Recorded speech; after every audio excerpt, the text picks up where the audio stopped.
Assalamualaikum warahmatullahi wabarakatuh. Halo semuanya, perkenalkan nama saya Elvareta Fitobinosa, mahasiswa Prodi Ilmu Perpustakaan Fakultas Ilmu Budaya, Universitas Lancang Kuning. Video ini saya buat untuk memenuhi tugas mata kuliah katalogisasi yang diampu oleh Ibu dosen Nining Sudiar MIP. Nah, kali ini saya akan menjelaskan terkait daftar nama marga, family, gelar adat, dan gelar kebangsawanan di Indonesia. Buku yang akan saya bahas adalah berjudul Daftar Nama Marga atau Family, Gelar Adat dan Gelar Kebangsawanan di Indonesia yang disusun oleh R. Devi Kurniawati dan Sri Mulyani, diterbitkan di Perpustakaan Nasional Republik Indonesia, tepatnya di Jakarta pada tahun 2012.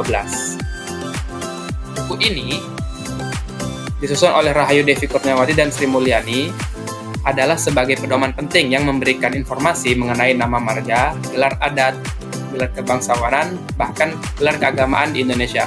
Buku ini disusun untuk membantu pustakawan terutama dalam menentukan tajuk nama pengarang yang memiliki unsur marga dan gelar, mengingat keberagaman nama yang ada di berbagai suku bangsa di Indonesia. Penyusunan daftar nama marga atau family, gelar adat, dan gelar kebangsawanan di Indonesia telah dilakukan mulai dari tahun 2009 sampai 2011. Mencangkup 24 provinsi, mulai dari Nangre Aceh Darussalam hingga Papua. Nah, kita masuk ke materi yang pertama, marga atau keluarga di Indonesia. Marga di daerah tertentu sering disebut sebagai family, seperti di Maluku dan di Minahasa. Nama keluarga atau marga digunakan untuk melacak garis keturunan dan sejarah. Nama marga ini diwariskan dari orang tua kepada anak-anak dan penting dalam mengidentifikasi status sosial atau keluarga dalam suatu masyarakat. Nama marga sendiri terbagi dalam dua pewarisan. Yang pertama matrilineal atau dari garis keturunan ibu, dan patrilineal atau dari keturunan ayah. Seperti di Maluku, family di Maluku sangat dipengaruhi oleh budaya Belanda, berasal dari kata di familiam, yang berfungsi sebagai identitas kolektif bagi individu.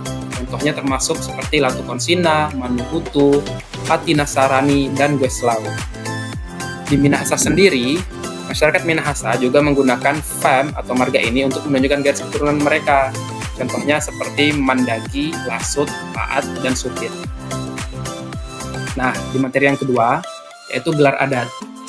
Gelar adat atau gelar tradisional diberikan kepada individu berdasarkan peran mereka dalam masyarakat, baik berupa prestasi maupun garis keturunan. Gelar-gelar ini penting dalam berbagai budaya Indonesia untuk menandakan pangkat, wewenang, atau rasa hormat. Gelar-gelar ini umumnya di setiap daerah berbeda-beda. Seperti di Sumatera, tepatnya di Komering, gelar adat seperti Depati, Bagindo, Pangeran diberikan kepada tokoh-tokoh yang berpengaruh termasuk pemimpin dan tetua yang dihormati. Di Minangkabau, tepatnya di Sumatera Barat, gelar seperti Datuk diberikan kepada pemimpin masyarakat atau mereka yang memiliki kedudukan sosial tinggi. Seringkali diwariskan dari generasi ke generasi dalam sistem matrilineal. Yang ketiga, yaitu gelar kebangsawanan atau gelar kemuliaan. Di Indonesia, gelar bangsawan sering dikaitkan dengan garis keturunan raja atau tokoh yang memiliki kontribusi sosial tinggi. Gelar-gelar ini meliputi bangsawan Jawa seperti Raden Ajeng atau Raden Mas, digunakan untuk individu keturunan kerajaan. Di Bugis, tepatnya di Sulawesi Selatan, gelar Andi digunakan untuk bangsawan terutama di kalangan yang merupakan keturunan raja atau penguasa.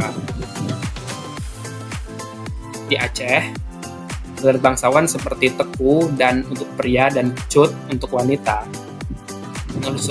digunakan untuk menelusuri kembali garis keturunan kerajaan atau mereka yang terkait erat dengan Kesultanan Aceh. Nah, dari tiga pembahasan tadi, nama marga atau marga itu sendiri biasanya berfungsi sebagai tajuk entry utama dalam sebuah penulisan kartu katalog.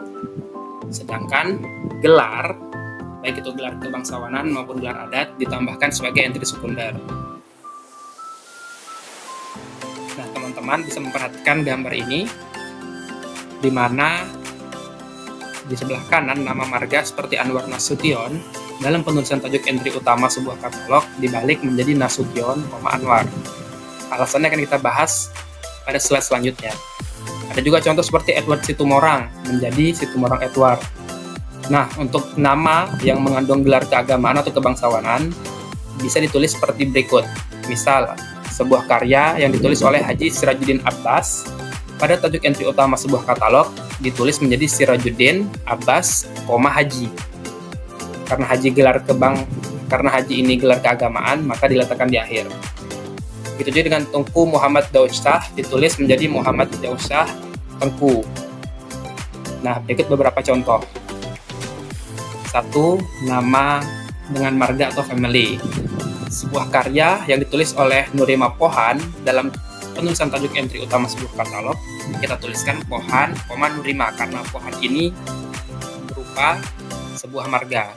Sedangkan untuk nama gelar adat seperti Laksamana Malahayati dalam penulisan kartu katalog ditulis Malahayati, Laksamana, karena Laksamana merupakan gelar adat, maka diletakkan di akhir. Begitu juga dengan gelar kebangsawanan seperti Raden Ayu Kartini dituliskan menjadi Kartini Raden Ayu. Nah, contoh yang lain seperti gelar keagamaan terdapat Buya Hamka yang ditulis menjadi Hamka, Buya, Syekh Ali Jaber, atau Ali Jaber, Syekh. Nah, nama yang familiar juga seperti Ustadz Abdul Somad ditulis Abdul Somad, Ustadz. Namun ini hanya berlaku pada penulisan tajuk entry utama. Sedangkan pada daerah penanggung jawab atau penulis, nama tetap ditulis semestinya. Alasannya seperti apa? 1. Untuk marga atau nama keluarga, terdapat 3 alasan. Alasan pertama yaitu pengurutan alfabetis. Dalam sistem pengkatalogan, nama keluarga atau nama marga dianggap sebagai penentu utama identitas seseorang, terutama dalam budaya di mana marga dan garis keturunan keluarga. Karena itu, marga diletakkan di awal agar nama-nama dari keluarga yang sama dapat dikelompokkan dalam katalog. Seperti Hasibuan dikelompokkan dalam katalog H yang berawalan H, seperti Siregar dikelompokkan dalam katalog yang berawalan S. Nah, alasan kedua yaitu sistem penamaan barat. Tradisi ini diadaptasi dari sistem penamaan barat, di mana nama keluarga atau surname seperti Smith dan Johnson selalu ditulis pertama dalam konteks formal atau resmi. Misal, Smith John. Smith adalah nama keluarga dan John adalah nama orangnya. Yang ketiga ada penggunaan marga dalam budaya Nusantara. Di Indonesia, marga umumnya dijumpai dalam suku Batak seperti Siregar, Simanjuntak, dan beberapa daerah lainnya. Marga ini berfungsi sebagai penanda keluarga besar, sehingga ditulis di depan untuk menunjukkan keterhubungan atau kekerabatan.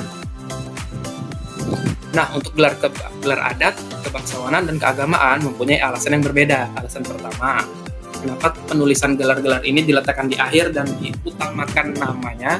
Berikut beberapa alasannya. Yang pertama, alasan fungsi sosial.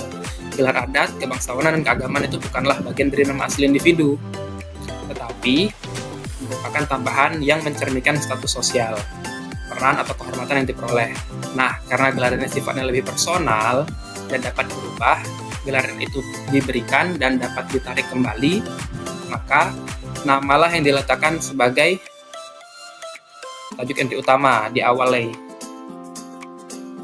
Dengan demikian, pengkatalogan mengutamakan nama pribadi untuk konsistensi. Nah, ini yang perlu teman-teman ingat.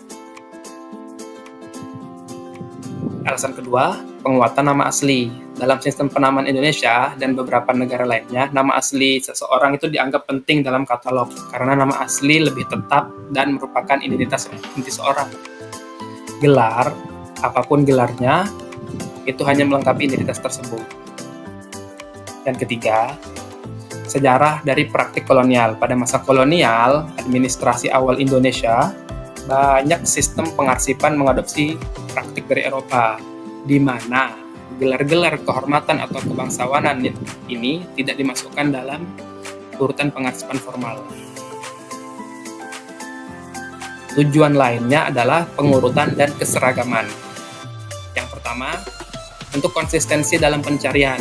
Dengan menuliskan nama asli terlebih dahulu, sistem pengkatalogan menjadi lebih seragam dan mudah diakses. Jika gelar diletakkan di awal, misal Datuk, Kiai, itu akan menyulitkan pengurutan alfabetis karena ada banyak variasi gelar dalam masyarakat Indonesia.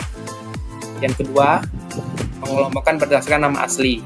Nama asli adalah elemen penting yang universal di seluruh budaya, sementara gelar itu bisa bervariasi. Oleh karena itu, nama asli diprioritaskan di depan untuk memudahkan pengguna dalam menemukan informasi secara tepat.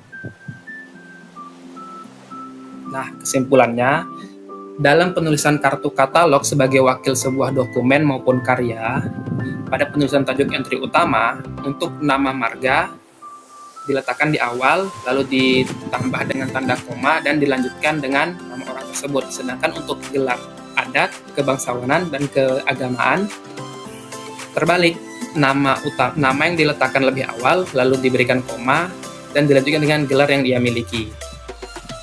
Nah, di buku yang dibahas ini merekomendasikan penulisan nama dengan mengutamakan nama asli, sehingga sistem katalog tetap konsisten dan mudah diakses. Pendekatan ini diadaptasi dari tradisi barat, di mana keluarga selalu ditulis terlebih dahulu dalam konteks formal. Buku ini sangat berguna dalam dunia perpustakaan, terutama untuk pengkatalogan nama pengarang yang memiliki unsur marga, gelar adat, atau gelar kebangsawanan. Jadi teman-teman para pustakawan, teman-teman para kataloger yang saat mengkatalog suatu karya menemukan nama yang teridentifikasi, itu adalah memiliki marga maupun gelar adat yang umumnya lazim kita kenal dan jarang kita temukan, teman-teman dapat membuka kembali untuk melakukan cek and recheck dalam buku ini. Nah, jadi buku ini sangat berperan penting dalam menentukan katalog, terutama untuk sebuah karya yang mempunyai nama marga. Sekian dari saya, terima kasih. Semoga bermanfaat. Saya akhiri, wabillahi taufiq wal hidayah. Wassalamualaikum warahmatullahi wabarakatuh.